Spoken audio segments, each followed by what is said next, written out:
4. veebruaril me tähistame iseseisvuspäeva. Selle kulminatsioon on pall Estonias.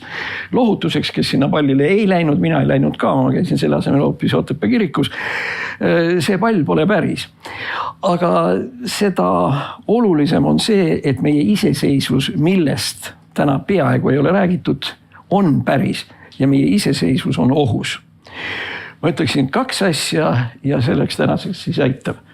Esiteks, kui me mõtleme selle peale, mis toimub praegu Eesti panganduses, see viitab sellele, et me oleme kaotanud rahandusliku iseseisvuse ja rahandusliku aususe.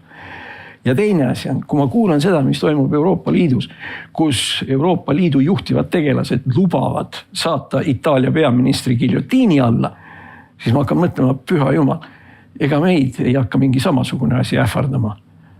Aga sellegi poolest, head uut aastat, Eesti Vabariik!